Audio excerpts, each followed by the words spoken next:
Olá, pessoal. Eu me chamo Mônica Passos e vamos iniciar os estudos sobre biossegurança.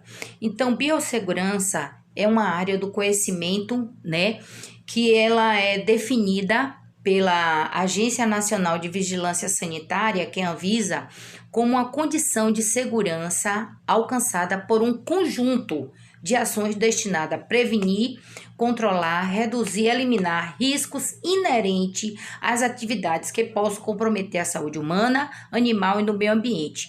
Por isso que ela é considerada como um conjunto de medidas técnicas, administrativas, educacionais, médicas e psicológicas. E também ela existe para prevenir acidentes em ambientes de biotecnologia ou ambientes biotecnológicos. Mas eu não entendi isso direito.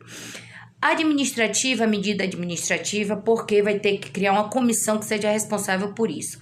Educacionais, hábitos corretos de descarte de lixo, lavagem de mãos, uso do EPI, do EPC. Médicas, porque vem através do processo de ou cura daquilo que foi contaminado ou da utilização de antibióticos correto, na dose correta e antissépticos. Psicológica, no sentido de prevenir que o indivíduo se abale com o risco biológico e com os riscos físicos. Qualquer risco biológico, risco de contaminação por vírus, bactérias, protozoários, etc, etc, etc.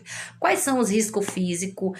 O risco físico é o calor, o choque, a queimadura, dentre outros, queda, produtos abrasivos, utilização de medicação de forma incorreta na aspiração, não usar o EPI na hora da manipulação com a medicação, que é a máscara, não usar a touca, não usar o avental de proteção, E quando ele diz que previne acidentes em ambientes biotecnológicos, ele está falando exatamente na eliminação dos riscos inerente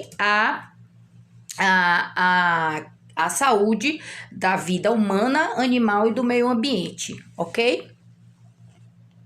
Então, quais são os profissionais expostos? Pessoas que trabalham em laboratórios químicos, os médicos, veterinários, os biólogos, os engenheiros biológicos, que existe a engenharia, a bioengenharia, que hoje em dia você vê que é a biomedicina, os farmacêuticos, porque trabalham com produtos químicos, substâncias químicas, os físicos, porque trabalham com irradiação, com altas temperaturas, técnicos de um modo geral, que trabalham com refrigeração, porque eles são submetidos àqueles gases, aquele gás que dá a característica de resfriar o ar, As pessoas no seu âmbito administrativo, porque podem estar sofrendo uma contaminação reversa, ou seja, a pessoa que sai do ambiente contaminado não fez boas práticas de lavagem de mão, de sanificação, utilização de EPI, de EPC corretamente, e aí termina contaminando,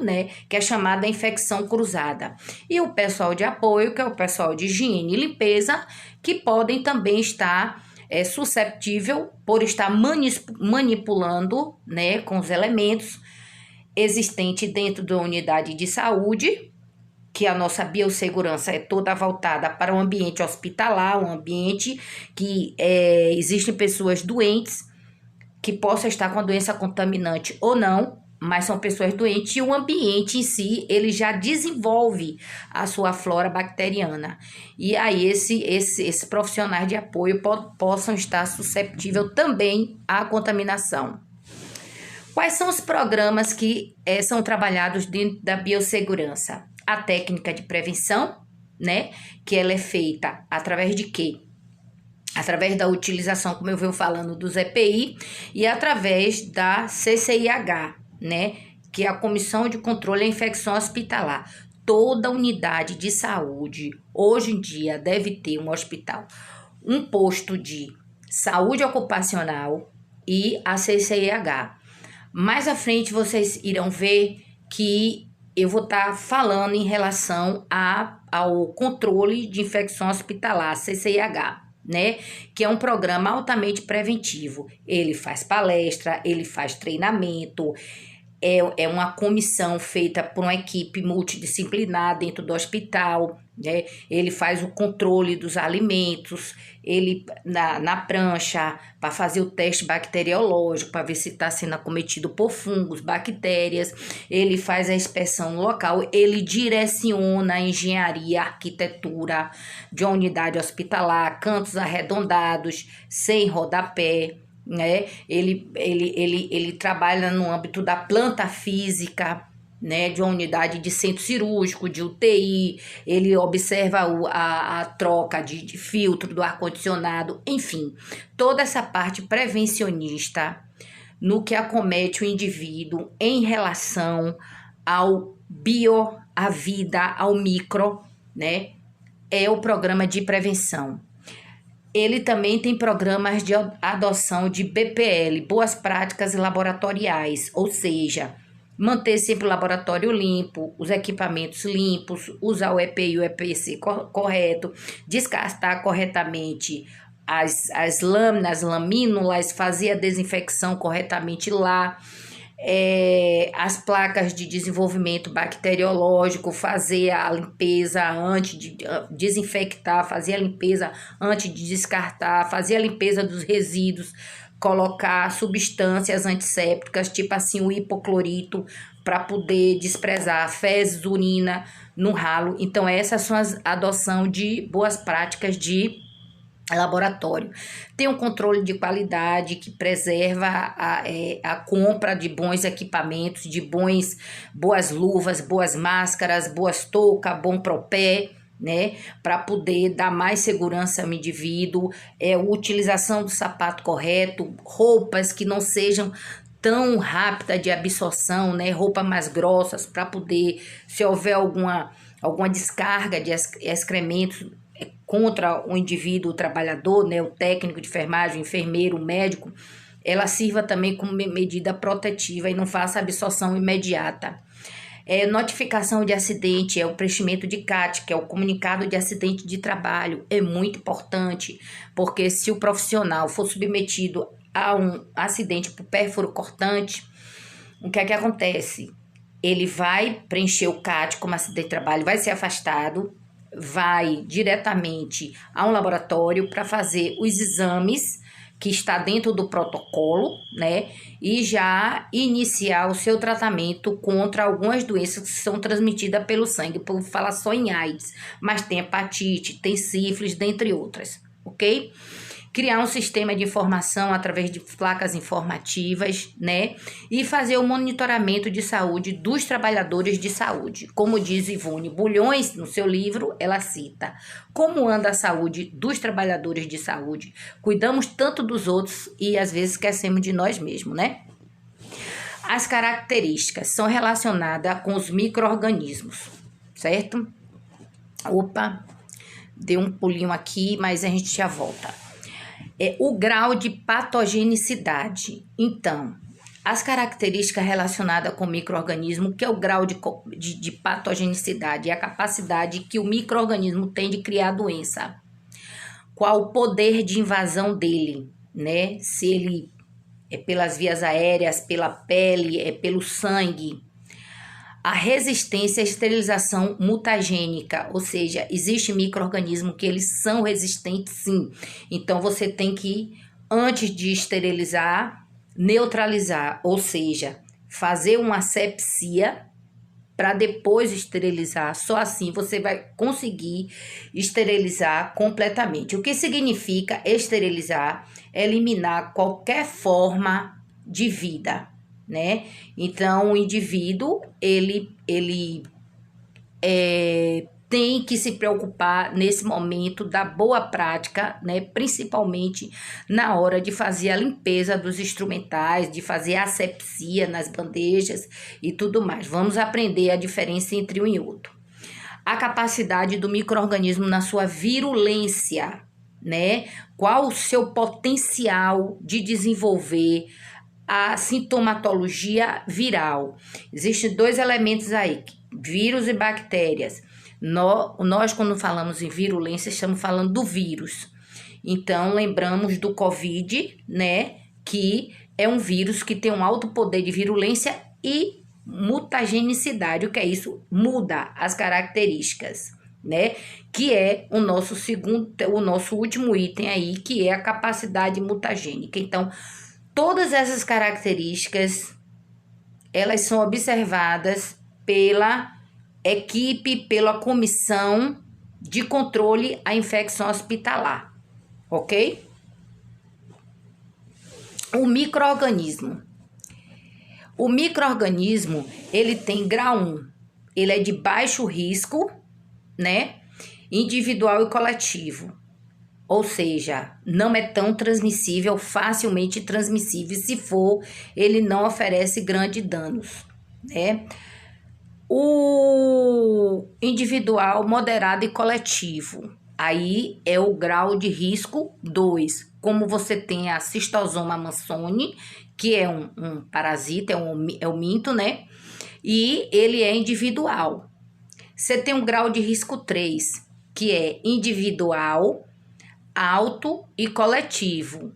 Como você tem aí a Mycobacterium tuberculosis, né, que é o chamado bacilo de Koch. Então, ela é de fácil propagação, de fácil disseminação. E como é o caso do grupo 4, que é individual e coletivo alto, como é o caso do ebola, e podemos considerar também a cólera, né? Por quê? Porque pega facilmente.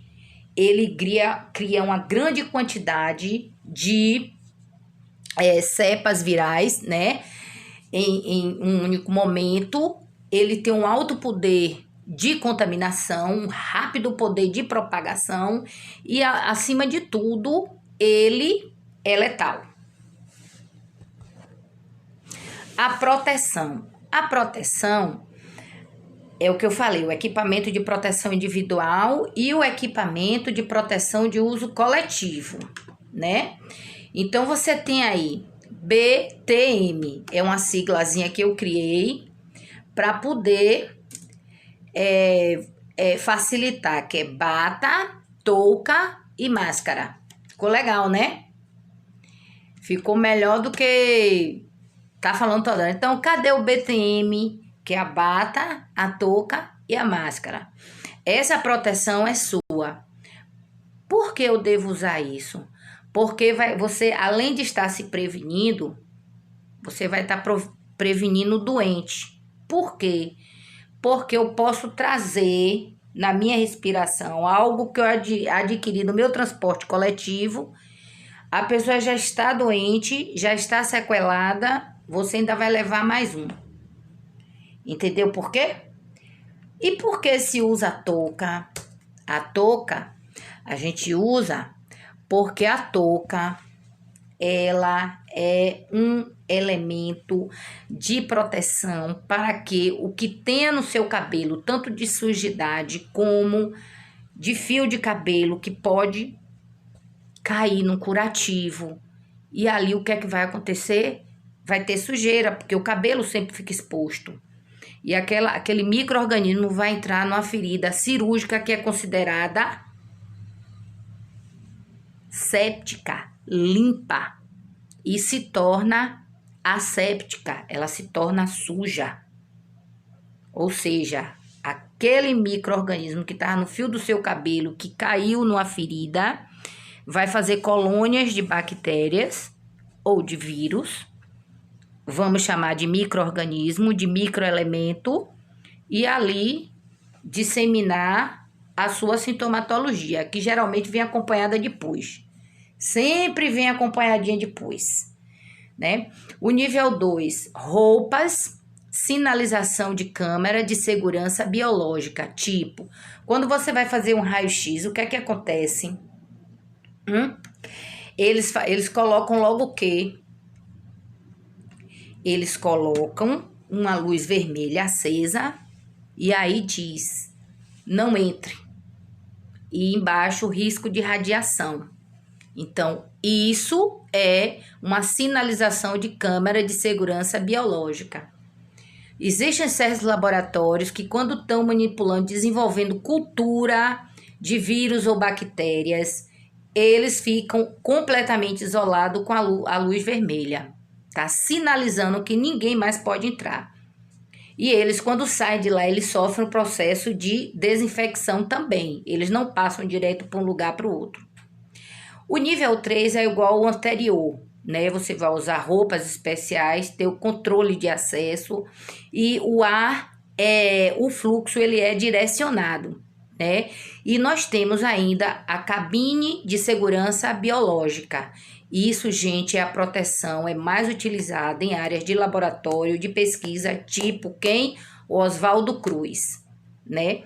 Nível 4, igual ao anterior, só que você vai ter uma câmera hermeticamente fechada. Por exemplo, o homem, quando foi estudar o ebola, ele foi para uma câmera hermeticamente fechada. Lá tem na sua saída um chuveiro para ele tomar um banho. Despreza a roupa em recipiente adequado, né? Faz um tratamento especial daquele lixo. A roupa, ela é toda descartável, né? Tem a cabine de segurança biológica. Existem casos que eles ficam completamente sob uma roupa, aquela roupa de mergulhador de pressão, sabe? Por quê? Porque eles não podem, em momento nenhum, sair daquele ambiente com o mínimo esporo. Esporo é um fragmentozinho de um vírus. Eles não podem. Então, o que é que acontece? Isso pode levar para o ambiente, né? Então, toda a precaução, ele sofre um processo de, digamos assim, asepsia generalizada, limpeza generalizada, com produtos realmente que vão exterminar, neutralizar tudo que possa existir de micro-organismo, né? Existe outro elemento também que é a filtração do ar. Temos autoclaves, né? Também de duas extremidades, ou seja, eu coloco o elemento aqui para ser esterilizado e a pessoa pega do lado de lá já esterilizado. Eu coloco aqui para esterilizar e a pessoa pega do lado de lá já esterilizado. Então, realmente é um isolamento. Fica realmente numa bolha fechada. E esse ar, ele é tratado e jogado diretamente da atmosfera. Esse ar-condicionado não circula nos outros ambientes. A via de penetração dos micro-organismos. Ela pode ser aérea, né? Já falei sobre isso, através de gotículas nasais, de espirro, de manipulação de fluido, de abertura de frasco de cultura, tem que ter muito cuidado. Aerosóis, pipetagem, né? Tudo isso tem que ter cuidado, por isso que deve se usar máscara. Pela via cutânea, que é a pele, né? Pequenos fragmentos de lesões até arranhões, pode haver uma contaminação. Pela via ocular, por isso que quando se manipula sangue e hemoderivados, tem que usar o óculos de proteção. E pela via digestiva, né, que antes a pipetagem era feita via oral, mas isso não existe mais, mas eu sempre coloco para lembrar um pouco do que a gente viveu no passado, né? Fumar, porque troca o cigarro com outra pessoa, e a falta de higiene com alimentos, com copo, com tudo que existir que sejam chamados de fômite. Fômite são pratos, copos, talheres, certo? Então, a falta de higiene com isso pode levar também à contaminação. As boas práticas que eu falei é lavar as mãos, não pipetar com a boca, proibir no local de trabalho refeições e qualquer tipo de bebida, mesmo sendo enlatada, não trabalhar com calçados abertos, não trabalhar com ferimentos, sempre cobrir esse ferimento, colocar 2 luvas, né? Com luva, não abrir porta, com a roupa, utilizar a roupa própria, não sair com jaleco pro lado de fora e evitar trabalhar sozinho, né? Então, não adianta você usar uma luva para se proteger, contaminar essa luva, dizer que está fazendo tudo certo e pegar na maçaneta da porta, né? Ou até mesmo pegar na bandeja. Utilizou, acabou, retirou. E por que evitar trabalhar sozinho? Porque uma outra pessoa vai ser o seu socorrista naquele momento. Tem momentos que você não vai conseguir sair daquela sozinha, porque cada vez que você bater, se tocar, você está se contaminando mais. A proteção individual, luva, máscara, pipetador automático e protetor facial. Mas, por que a senhora está falando para a gente que vai ser técnico de enfermagem, tanto em laboratório? Olhe, porque o técnico de enfermagem, ele também vai ser um profissional que vai trabalhar nos laboratórios. Hoje em dia, é exigência que só para fazer a coleta do material tem que ter formação em técnico de enfermagem, viu? Então, eu sempre costumo, nas minhas aulas, dar um universo, uma gama de conhecimento, ok? E o coletivo são câmeras de fluxos laminar. Então, se você for trabalhar no laboratório, você já sabe o que eu estou lhe falando, né? O que eu estou lhe ensinando agora, que existe esses elementos de barreira dentro de um laboratório. O chuveiro, caso você sofra um acidente e caia excremento, ali mesmo você já vai tomar seu banho e deixar tudo ali. Ali mesmo você vai sofrer todo o processo de desinfecção, né? O lava-olho, a etiquetagem, a sinalização e o informativo. Tudo cuidado, material radioativo, cuidado, risco de acidentes com frasco coletores. Jogue o material pérfuro cortante na caixa coletora de forma adequada.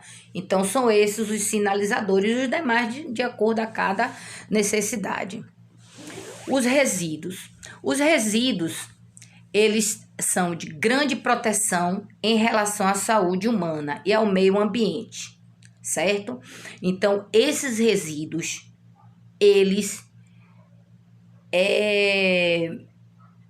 é muito comum haver uma negligência em relação à proteção desses resíduos pelos profissionais da área de saúde. Toda vez que você vai desprezar uma urina no vaso sanitário, ela tem que ser tratada, porque ela já chega com pré-tratamento lá na unidade de tratamento de resíduos no hospital. Uma pausazinha aqui para água.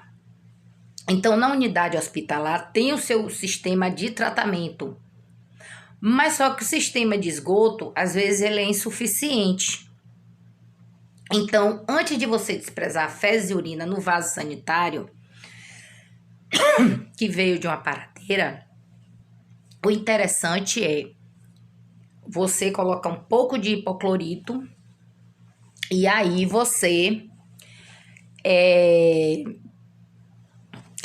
fazer o pré-tratamento desse resíduo. Então, voltando a falar dos resíduos, eu dei uma pausazinha. Então, você vê aí que os resíduos são materiais, né, que são produzidos por uma unidade de saúde, mas não só de forma física, pode ser de forma líquida. Então, você tem dois tipos de resíduos. O resíduo infectante, que é proveniente das áreas de isolamento, onde as pessoas estão com a doença transmissível, né? E você tem o material biológico também, que é o sangue, e existe também os hemoderivados, né? Então, é preciso ter cuidado com isso, porque mas como hemoderivado, por exemplo, o paciente vai fazer uma infusão de uma bolsa de sangue. Pode ser a papa de hemácia, como pode ser a plasma, né? Então, ou como pode ser o sangue total. Então, aquilo ali é um hemoderivado. Então, o que é que se observa? Também os instrumentos usados para manipular, misturar ou inocular micro-organismos. Também os remédios vencidos e as vacinas, né? Assim como filtros, gases, né? E principalmente a gase que foi utilizada como forma de curativo. Então, é preciso ter um procedimento específico para fazer o descarte desses elementos. Primeiro, o lixo contaminado, ele deve ser embalado em sacos plásticos, né? Geralmente, esses sacos plásticos são caracterizados como tipo 1 e tem a capacidade de 100 litros. Isso está na norma brasileira de regulamentação, né? E também na ABNT. O saco, ele depois de ser colocado os excrementos humanos, os hemoderivados ou os utensílios, os elementos utilizados no curativo e na asepsia da pessoa doente, deve ser totalmente lacrado, né? De forma a não permitir nenhum derramamento desse conteúdo de dentro do saco. Mesmo que o saco ele vire de cabeça para baixo, é o que a gente fala hermeticamente fechado. Caso ocorra o rompimento, né, desse saco, constantemente, olha a qualidade lá de trás, tem que falar com o setor de qualidade, com o setor de segurança do hospital, que não é de boa qualidade esse tipo de material. Mas se houver o derramamento do conteúdo, deve-se jogar no saco e no conteúdo que caiu o hipoclorito de sódio, né? Que vai fazer a desinfecção, vai matar os micro-organismos ali existentes. Os sacos de lixo também eles devem ser identificados com o nome de origem do local, centro cirúrgico, laboratório, sala de parto, etc. Certo? Então, é preciso ter esse cuidado, porque na hora da manipulação, jamais jogar dentro do lixo material pérfuro cortante, agulha, bisturi, scalpe, gelcro, ok? Qualquer tipo de elemento que seja perfurante e cortante, ele tem a caixa apropriada para o descarte dele. Então, você observa que o sistema de esgoto, né, eles também são insuficientes, como eu falei anteriormente. Por que eles são insuficientes? Porque ele faz um tratamento, mas não deixa de haver um pequeno escape para o meio ambiente. E quando eu digo que o sistema de esgoto é insuficiente, é porque mesmo ele indo para uma rede de tratamento, nem todo vai. Sempre há uma derivação, né? E esses resíduos em determinados municípios, eles são depositados em lixões a céu aberto. Eles não vão ser incinerados. Que o correto é que o lixo hospitalar, o resíduo hospitalar, seja descartado e seja eliminado de forma correta, transportado também. Não é o mesmo carro que pega o lixo domiciliar. É um carro especial, com pessoas usando roupas especiais, inclusive luvas, uma roupa hermeticamente fechada, protegida. Os carros geralmente são brancos, para identificar com a cruz vermelha. Então, esses lixos, eles geralmente vão, quando são sólidos, eles vão para o incinerador, eles vão ser incinerados. E quando eles são líquidos, eles vão para a estação de tratamento. Agora, volto a bater na questão do líquido, do resíduo sólido, no sentido de pérfuros cortantes, ampola, gelcro, scalpe, bisturi, qualquer elemento, tesouras descartáveis, né? Qualquer elemento pérfuro cortante deve ser desprezado na sua caixinha de descarte, ok? Vamos lá? A pesquisa do IBGE, 61 milhões de toneladas de lixo são eliminadas por ano, mas 60% vai para vazadouros de céu aberto. Então tem que ter cuidado quando vocês trabalharem no interior, ter essa consciência, ok? Que é muito comum. Hoje tem a lei, né? Mas você sabe, quase ninguém cumpre, mas esperamos que seja regulamentado isso, porque é importante, porque assim, ó, a barata que vai no lixão vai na sua casa. A mosca que voa pelo lixão vai também. Nas suas patinhas ele leva os micro-organismos.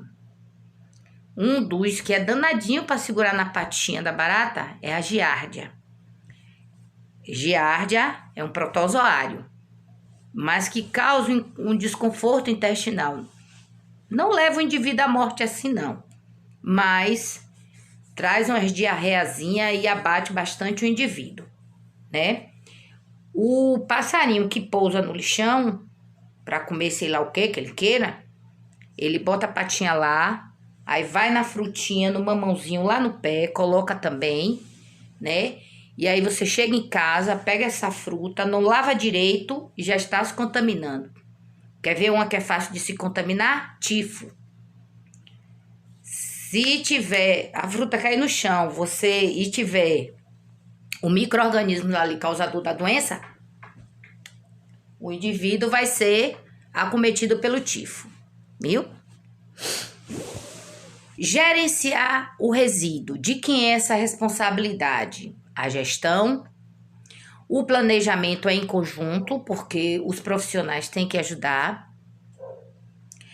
Tem que cobrir todas as etapas, conhecer todos os resíduos, inclusive radioativo, né?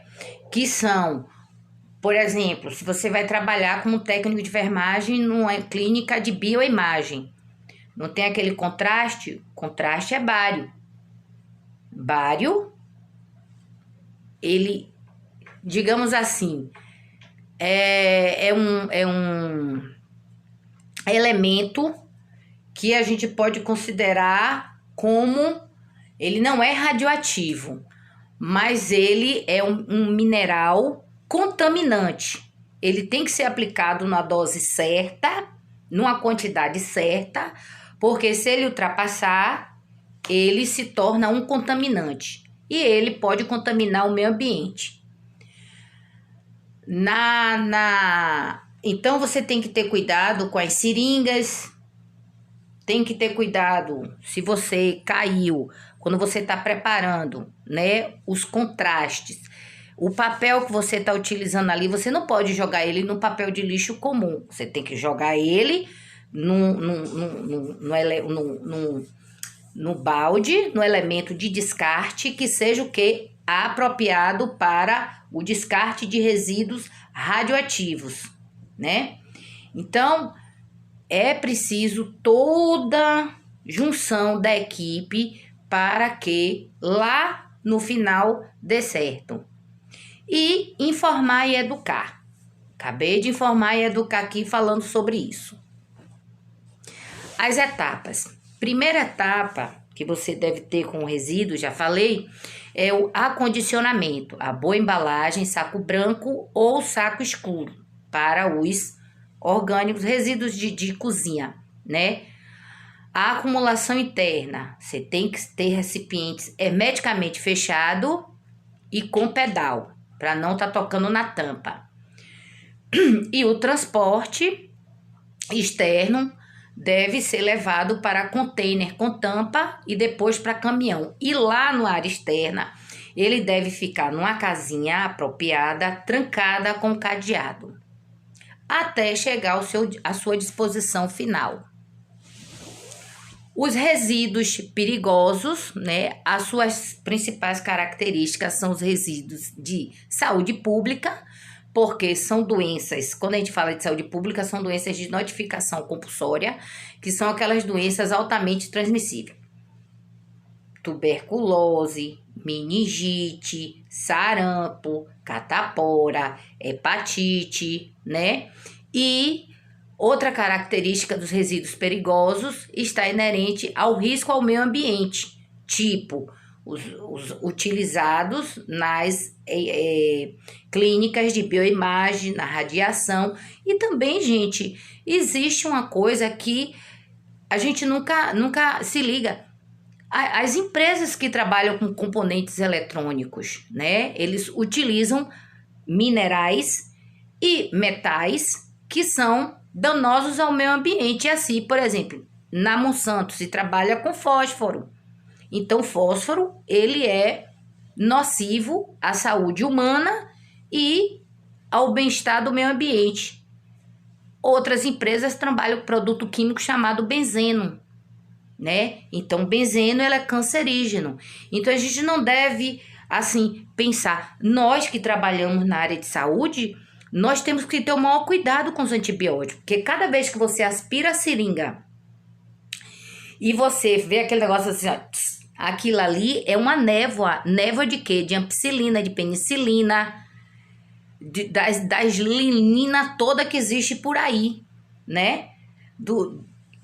Então, você vai adquirindo resistência. Quando você adoece, seu corpo já está tão impregnado pelo antibiótico que é preciso fazer composições de outros antibióticos para poder seu corpo reagir e eliminar aquele elemento causador da infestação da doença. Tem que ter cuidado com os psicotrópicos, porque ao longo tempo, se você vai fazendo isso sem máscara, você vai se impregnando e criando dependência. Pode se tornar um usuário de álcool, um usuário de fumo, né? Um usuário de medicações para dormir, entorpecentes. Então, o profissional da área de saúde, uma pomada que ele utilize, não utiliza a luva, né? Naquela pomada tem uma pequena quantidade de antibiótico, olha a absorção pela pele, né? Então, tem que ter cuidado em relação a isso. E o descarte irregular vai chegar, se você joga um comprimido dentro do vaso sanitário, essa água vai para o rio. Do rio vai passar para o peixe, que o peixe vai alimentar alguém, que já vai levar esse resíduo químico. Porque existem resíduos que eles não são biodegradáveis, eles não se degradam no meio ambiente e eles são impregnativos no tecido de gordura. Então, a pessoa, quando come o peixe, está comendo aquele comprimido que você jogou, que venceu a validade no vaso sanitário. Então, nós temos que pensar nisso, que é uma cadeia crescente. Um ato irregular cá, lá no final, causa danos até letais. Classificação dos resíduos, que são infectantes, né, que são patogênicos, que criam doenças. Especiais, que são os radioativos, os farmacêuticos, os químicos perigosos. E os comuns, que da nossa residência, são resíduos orgânicos e plásticos e derivados, vidros, etc. E quanto ao tipo do resíduo, pode ser sólido, líquido, especiais e aerosóis. As névoas são as mais disseminativas, viu? Por quê? Porque ela se propaga, as moléculas são muito leves. Deixa uma dica aqui. Quando você for ao vaso sanitário e defecar, abaixa a tampa, porque aquela centrifugação da água, fazendo uma pasta nas suas fezes, ela consegue fazer uma névoa, e se você tiver infectado por algum helminto, algum protozoário, automaticamente você vai estar contaminando tudo que está ali. Espero que vocês tenham gostado e um bom aprendizado.